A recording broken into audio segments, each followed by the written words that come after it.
আস্তাগফিরুল্লাহ আল আযীম। আপনি নবীর উম্মত হয়ে আপনি তো নবীর মিলাদকে, নবীর জন্মকে অস্বীকার করলেন। ইউনূসের 58 নম্বর আয়াতে আল্লাহ রহমত পেয়ে আনন্দ প্রকাশ করতে বলেছেন, খুশি উদযাপন করতে বলেছেন। এখানে কিন্তু আমরা পেয়ে গেলাম যে আল্লাহর হাবিব হচ্ছেন সেই 203 নম্বর পৃষ্ঠা এবং 203 নম্বর পৃষ্ঠার মতনের দ্বিতীয় লাইনে এখানে ইমাম তিরমিজি রাহমাতুল্লাহ আলাইহি তিনি একটি অধ্যায় কায়েম করেছেন, পরিচ্ছেদ কায়েম করেছেন, একটি বাব কায়েম করেছেন, আর তা হচ্ছে বাবু মা জাআ ফি মিলাদিন নবী সাল্লাল্লাহু আলাইহি ওয়াসাল্লাম। স্পষ্ট করে বলা হয়েছে যে এই বাবটি হচ্ছে রাসূল করিম সাল্লাল্লাহু আলাইহি ওয়াসাল্লামের জন্ম সংক্রান্ত আলোচনা। সুবহানাল্লাহ। প্রিয় দর্শক, মিলাদ শব্দটি নতুন কোনো শব্দ নয়, মিলাদুন নবী শব্দটি কারো আবিষ্কৃত নয়, এটি ইমামগণ হাদিসের কিতাবের মধ্যে রাসূল করিম সাল্লাল্লাহু আলাইহি ওয়াসাল্লামের ফজিলত, গুরুত্ব বয়ান করতে গিয়ে বলেন ফিহি উলিদতু। সুবহানাল্লাহ। আরে সোমবার রোজা রাখো, সোমবার তো আমার। আসসালামু আলাইকুম ওয়া রাহমাতুল্লাহি ওয়া বারাকাতুহু। বিসমিল্লাহ ওয়ালহামদুলিল্লাহ ওয়াসসালাতু ওয়াসসালামু আলা রাসূলিল্লাহ, আম্মা বা'দ। প্রিয় দর্শক শ্রোতা, যে যেখান থেকে আমাকে দেখছেন সকলকে আন্তরিক মোবারকবাদ। প্রিয় দর্শক, চলছে পবিত্র রবিউল আউয়াল মাস। এই মাসেই এই পৃথিবীতে আগমন করেছেন আপনার আমার প্রাণের নবী, প্রাণের চেয়েও প্রিয় নবী আহমদ মুজতবা মুহাম্মদ মুস্তফা সাল্লাল্লাহু আলাইহি ওয়া আলিহি ওয়াসাল্লাম। প্রিয় নবীর আগমনের মাসকে কেন্দ্র করে সারা বিশ্ব জুড়ে মুসলমান নর নারী আশিক রাসূল তারা নামাজ, রোজা, মাহফিল, দোয়া বিভিন্ন মাধ্যমে দিন আনন্দ করে থাকেন। কিন্তু বিশেষভাবে লক্ষণীয় হচ্ছে এদিনকে, এ মাসকে কেন্দ্র করে একদল লোক বিভিন্নভাবে প্রপাগান্ডা ছড়াতে ব্যস্ত হয়ে পড়ে। বেদাত, শিরক, হারাম ফতোয়া দিতে দিতে পুরো মাস তারা পার করে দেয়।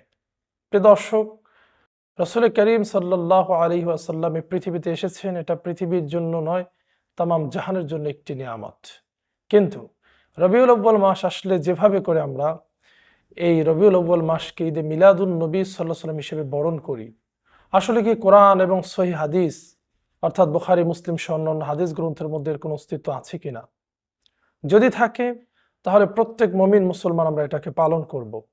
আর যদি কোরআন সুন্নাহর কোথাও মিলাদুন নবী অথবা ঈদে মিলাদুন নবীর অস্তিত্ব না থাকে, তাহলে কোনো মুমিন এটিকে পালন করতে পারে না, এটি বর্জনীয়, অগ্রহণীয়। কিন্তু যদি আল্লাহ তাআলার নির্দেশ থাকে, নবী করিম সাল্লাল্লাহু আলাইহি ওয়াসাল্লামের আদেশ থাকে, সাহাবায়ে কেরামদের মধ্যে আমরা এই ধরনের কোনো প্রমাণ্য পেয়ে থাকি, তাহলে এটা আমাদের নির্দ্বিধায় পালন করা ঈমানি দায়িত্ব। প্রিয় দর্শক, আসুন দেখি কোরআনে কারীমের মধ্যে এই ব্যাপারে আল্লাহ সুবহানাহু ওয়া তাআলা কোনো কথা বলেছেন কিনা। আমার হাতে পবিত্র কোরআনে কারীম রয়েছে। পবিত্র কোরআনুল কারীমের সূরা ইউনূসের 57 এবং 58 নম্বর আয়াতের মধ্যে যদি আমরা লক্ষ্য করি, আপনারাও মিলিয়ে দেখতে পারেন আপনাদের কাছে কোরআন শরীফ থাকলে, অর্থসহ অ্যাপস থাকলে। আল্লাহ তাআলা ইরশাদ করেন, ইয়া আইয়ুহান নাসু ক্বাদ জাআতকুম মাউইযাতুম মির রাব্বিকুম ওয়া শিফাউল লিমা ফিস সুদূর ওয়া হুদাও ওয়া রাহমাতুল লিল মুমিনিন কুল বিফাদলিল্লাহি ওয়া বিরহমাতিহি ফাবিযালিকা ফালইফরাহু হুয়া খায়রুম মিম্মা ইয়াজমাউন। আল্লাহ তাআলা বলতেছেন, হে মানুষ, তোমাদের কাছে তোমাদের প্রতিপালকের পক্ষ থেকে এসেছে এক মহান উপদেশ, অন্তরের রোগ ব্যাধির নিরাময় এবং মুমিনদের জন্য হিদায়াত ও রহমত। আল্লাহ বলতেছেন, হে নবী, আপনি বলুন, এ সবই আল্লাহর অনুগ্রহ, দয়ায়। অতএব এতে তারা আনন্দিত হোক, খুশি উদযাপন করুক। তাদের কাছে পুঞ্জীভূত যা কিছু রয়েছে তার চেয়ে এটা অনেক উত্তম। সুবহানাল্লাহ। প্রিয় দর্শক, দুটি জিনিস আমরা পেলাম। আল্লাহ তাআলা তার অনুগ্রহ এবং দয়া এসব হয়েছে। অনুগ্রহ এবং দয়া কি, এ ব্যাপারে আমরা যদি সাহাবায়ে কেরামের মতামতের দিকে লক্ষ্য করি, প্রসিদ্ধ তাফসীর গ্রন্থগুলোর প্রতি লক্ষ্য করি, আমরা এর ব্যাখ্যা জানতে পারব। বিশেষ করে এই আয়াতের ব্যাখ্যা করতে গিয়ে রাঈসুল মুফাসসিরিন হযরত আব্দুল্লাহ ইবনে আব্বাস রাদিয়াল্লাহু তাআলা আনহু তিনি বর্ণনা করেন, আন ইবনে আব্বাস রাদিয়াল্লাহু তাআলা আনহুমা ফাদলুল্লাহি হুয়াল ইসলাম ওয়া রাহমাতুহু হুয়ান নবী সাল্লাল্লাহু আলাইহি ওয়াসাল্লাম। সুবহানাল্লাহ। হযরত আব্দুল্লাহ ইবনে আব্বাস রাদিয়াল্লাহু তাআলা আনহু বলতেছেন যে আল্লাহ তাআলা এই 58 নম্বর আয়াতে কারীমার মধ্যে যে দুইটি বস্তুর কথা উল্লেখ করেছেন, একটা হলো ফাদলিল্লাহ, আর একটা হচ্ছে বিরহমাতিহি, তিনি বলছেন যে এই ফদল, এটা হচ্ছে অনুগ্রহটি হচ্ছে ইসলাম, আর রহমত হচ্ছেন আপনার আমার প্রিয় নবী রসুল আকরাম হাবিবে কিবরিয়া সাল্লাল্লাহু আলাইহি ওয়া আলিহি ওয়াসাল্লাম। তিনি কোরআনে কারীম থেকে দলিল দিয়েছেন।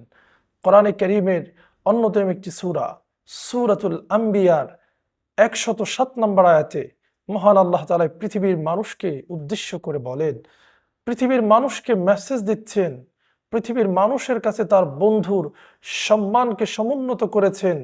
আল্লাহ বলেন, ওয়ামা আরসালনাকা ইল্লা রাহমাতাল লিল আলামিন। আল্লাহ তাআলা বলেন, হে নবী, আমি আপনাকে সমস্ত জগৎসমূহের জন্য রহমত স্বরূপ পাঠিয়েছি। সুবহানাল্লাহ। তাহলে সূরা ইউনূসের 58 নম্বর আয়াতে আল্লাহ রহমত পেয়ে আনন্দ প্রকাশ করতে বলেছেন, খুশি উদযাপন করতে বলেছেন। এখানে কিন্তু আমরা পেয়ে গেলাম যে আল্লাহর হাবিব হচ্ছেন সেই রহমত।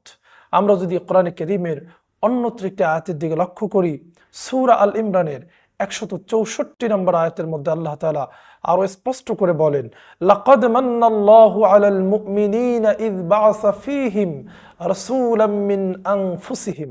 আল্লাহ তাআলা বলেন, নিশ্চয়ই আল্লাহ পাক মুমিনদের প্রতি অনুগ্রহ করেছেন যে তিনি তোমাদের নিজেদের মধ্য থেকেই একজন রাসূল তোমাদের নিকট প্রেরণ করেছেন। সুবহানাল্লাহ। আল্লাহর বড় অনুগ্রহ হচ্ছে যে আমাদের মধ্য থেকে, মানুষদের মধ্য থেকে আল্লাহ পাক তার প্রিয় হাবিবকে আমাদের মাঝে পাঠিয়েছেন। সুবহানাল্লাহ।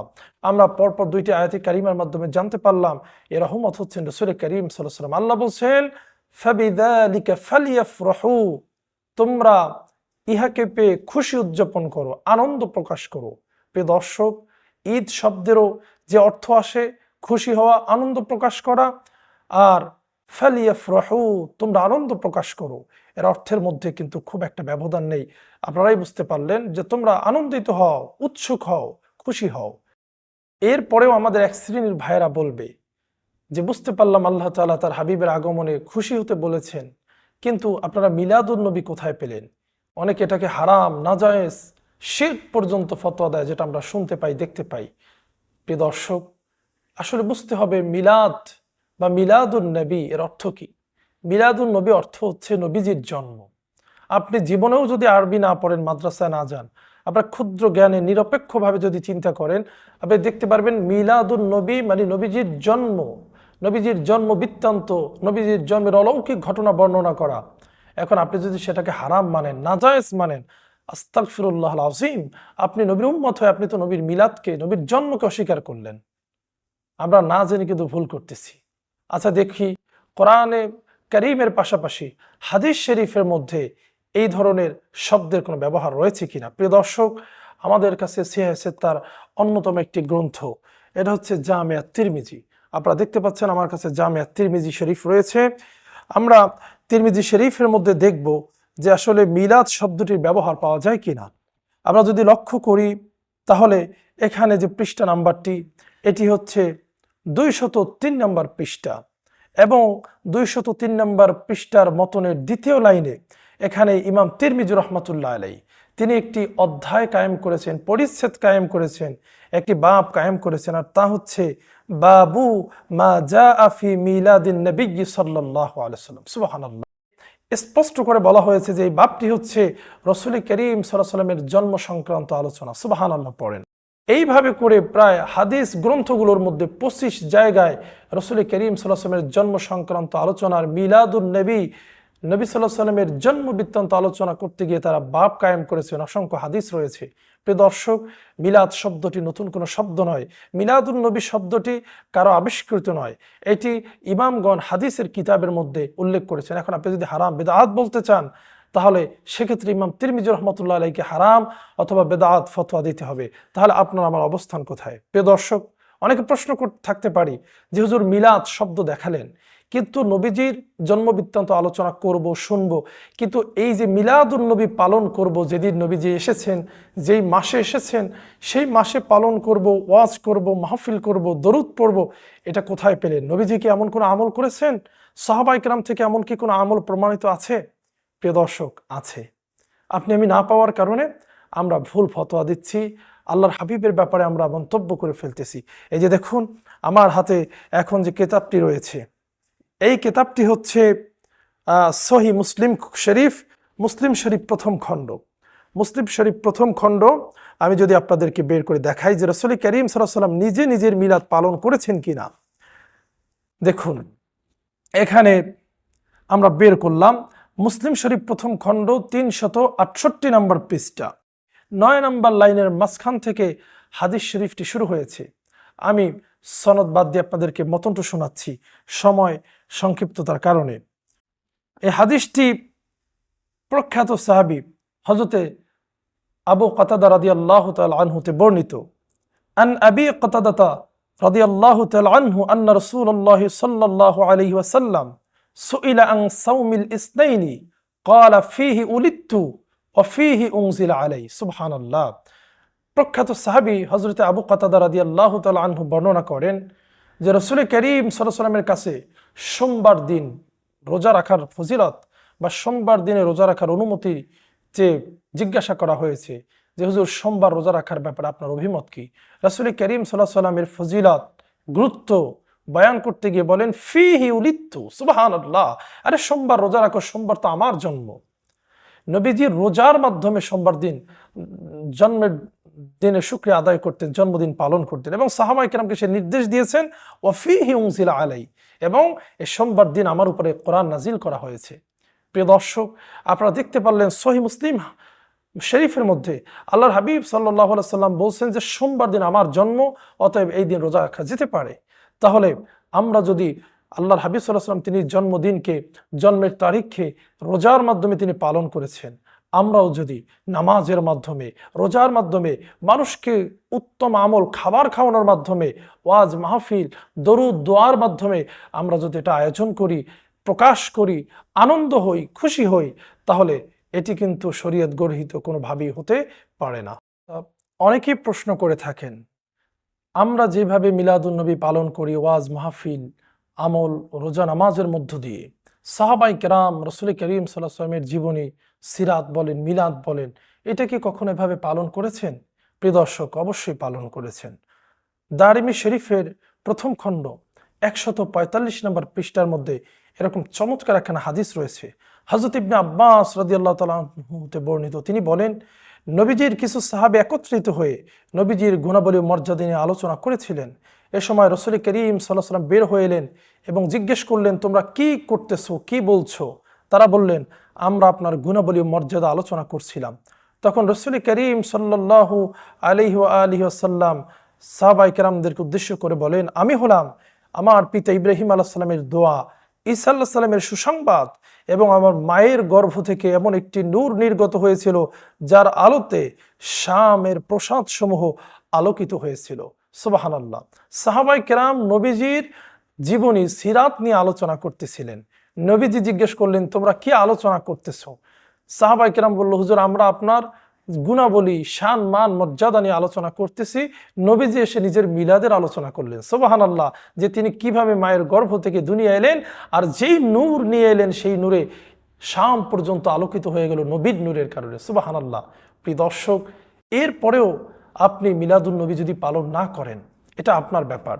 অনেকে বলে সিরাতুন নবী, আরে সিরাতুন নবী তো সারা বছর চলবে, আর নবীর আগমনের মাসে সিরাতুন নবী চলবে, মিলাদুন নবী বিশেষ করে চলবে। সুবহানাল্লাহ। এরপরে আপনি যদি পালন না করেন সেটা আপনার ব্যাপার, আমল না করেন আপনার ব্যাপার, না মানেন আপনার ব্যাপার, কিন্তু আপনি কিন্তু বেদাত হারাম এটা বলতে পারবেন না। প্রিয় দর্শক, আপনাদেরকে আরো একটি চমৎকার দলিল আমি দেখাতে চাই। এই যে দেখছেন আমার হাতে রয়েছে বুখারী শরীফ, এই বুখারী শরীফের মধ্যে মিলাদুন নবীর দলিল রয়েছে যে নবীর মিলাদ পালন করলে কি হবে। এটা তো ফরজ না, ওয়াজিব না, সুন্নত না, তাহলে মিলাদ পালন করলে কি হবে প্রশ্ন অনেকে করেন, কিন্তু সুন্নত ফরজ ওয়াজিব কিনা সে মাসালা আমি বলছি না, বলছি এটা প্রশ্ন করেন, এতে আমাদের লাভ কি সওয়াব কি? প্রিয় দর্শক, মিলাদুন নবী এমন একটি আমল, মিলাদুন নবী আল্লাহ পাকের কাছে এমন দামি একটি আমল, পছন্দনীয় আমল, যে আমরা সকলে জানি ঈমান আনার পূর্বে কোনো কাফের মুশরিক বেঈমান যতই ভালো কাজ করুক এতে সে কোনো সওয়াব পাবে না, কোনো প্রতিদান সে পরকালে পাবে না। কিন্তু নবীর মিলাদুন নবী পালন করার কারণে, নবীর আগমনে খুশি হওয়ার কারণে, ঈদ মানার কারণে নবীর চিরশত্রু আবুল আহাব তিনিও আল্লাহ পাকের কাছে পুরস্কৃত হয়েছে। সুবহানাল্লাহ পড়েন। এটা বানানো কথা নয়, এটা গল্প নয়। এই যে বুখারী শরীফ থেকে আমি দলিল দিচ্ছি, আমাদের অনেকে বলে যে বুখারীতে কোথায় দলিল আছে, আজকে আমি পৃষ্ঠা নাম্বার সহ আপনাদেরকে বলে দিচ্ছি, আপনারা মিলিয়ে নেবেন। এটা হচ্ছে সাহিহ আল বুখারী 2য় খণ্ড, পৃষ্ঠা নাম্বার হচ্ছে 764 নম্বর পৃষ্ঠা, এবং হাদিস নাম্বার হচ্ছে 4910 নম্বর হাদিস। এটি হচ্ছে মূল কিতাবের হাদিস। আপনারা যদি কেউ বাংলা অ্যাপস, যেটা আমাদের দেশে প্রচলিত আছে আল হাদিস নামে, ওখান থেকে যদি দেখেন তাহলে ওখানে 5101 নম্বর হাদিস এটি পেয়ে যাবেন। এই হাদিসখানা দুধ বোন বা দুধ ভাতিজি বিবাহ করা যাবে না, এই ব্যাপারে হাদিসখানা রয়েছে। তো এই হাদিসের শেষের দিকে, অর্থাৎ বুখারী শরীফ 2য় খণ্ড 764 নম্বর পৃষ্ঠার 1, 2, 3, 4, 5, 6, 7, 8, 9, 10, 11, 12, 13, 14, 15 লাইনের শেষের থেকে শুরু হয়েছে। এখানে প্রখ্যাত রাসূল করিম সাল্লাল্লাহু আলাইহি ওয়াসাল্লাম এখানে তার স্ত্রী আম্মাজান উম্মে হাবিবা রাদিয়াল্লাহু তাআলা আনহাকে বলেছিলেন যে দাসী সুয়াইবিয়া আমাদেরকে দুগ্ধ পান করিয়েছেন। তো এই হাদিসের মধ্যে একজন রাবী হচ্ছেন উরওয়া। তিনি এখানে সুয়াইবিয়ার পরিচয় দিতে গিয়ে বলেন, ক্বালা উরওয়াতু ওয়া সুয়াইবাতু মাওলাতুন লিআবি লাহাবিন كان أبو لهب أعتقها فأرضعت النبي صلى الله عليه وسلم فلما مات أبو لهب أريه بعض أهله بشر حيبة قال له ماذا لقيت قال أبو لهب لم ألقى بعدكم غير أني سقيت في هذه بعتاقة سويبة سبحان الله। কি চমৎকার একখানা হাদিস! যারা মিলাদুন নবীর দলিল খুঁজে পান না, দেখুন বুখারী শরীফের 764 নম্বর পৃষ্ঠা, বুখারীর 764 নম্বর পৃষ্ঠার 15 নম্বর লাইনের শেষের দিকে হাদিস নাম্বার হচ্ছে, অর্থাৎ এখানে হাদিস নাম্বার হচ্ছে 4910 নম্বর হাদিস। এই হাদিসের মধ্যবর্তী থেকে এই আলোচনাটা করা হয়েছে। এই হাদিসের একজন রাবী হচ্ছেন হযরত উরওয়া। হযরত উরওয়া বলেন যে সুয়াইবিয়া সে আবু লাহাবের দাসী ছিল, এবং কানা আবু লাহাবিন আতাকাহা ফারজাতিন নবী সাল্লাল্লাহু আলাইহি ওয়াসাল্লাম, আবু লাহাব তাকে আজাদ করে দিয়েছিল। বিভিন্ন সিরাত গ্রন্থ এবং অন্যান্য হাদিস গ্রন্থে আমরা কারণ পাই যে যখন নবীজির জন্ম হলো, নবীজি আসলেন পৃথিবীতে, তখন আবু লাহাবের কাছে তার দাসী সুয়াইবা দৌড়ে আসলেন আর বললেন যে মনিব, আপনার জন্য একটা সুসংবাদ নিয়ে আসছি। বলে কি সুসংবাদ? বলে আপনার মৃত ভাই আব্দুল্লাহ ঘরে আলোকিত করে একটি নূরের সন্তান জন্মগ্রহণ করেছে। সুবহানাল্লাহ। আবু লাহাব তৎকালীন এখনো আরবের প্রচলন ছিল কেউ কোনো সুসংবাদ দিলে তাকে হাদিয়া দেওয়া। আবু লাহাব পকেটে হাত দিলেন, ডানে বামে তাকিয়ে কোনো পুরস্কার না পেয়ে। আবু লাহাব কি দিবেন? বলে দাসী, এত চমৎকার তুমি আমাকে একটি সুসংবাদ দিয়েছো, আমি তোমাকে কি দিব? যাও, তোমাকে আমি আজাদ করে দিলাম। তিনি তাকে আজাদ করলেন। ফারজাতিন নবী সাল্লাল্লাহু আলাইহি ওয়াসাল্লাম, এরপরে সুয়াইবা সে রাসূল সাল্লাল্লাহু আলাইহি ওয়াসাল্লামকে দুগ্ধ পান করিয়েছে।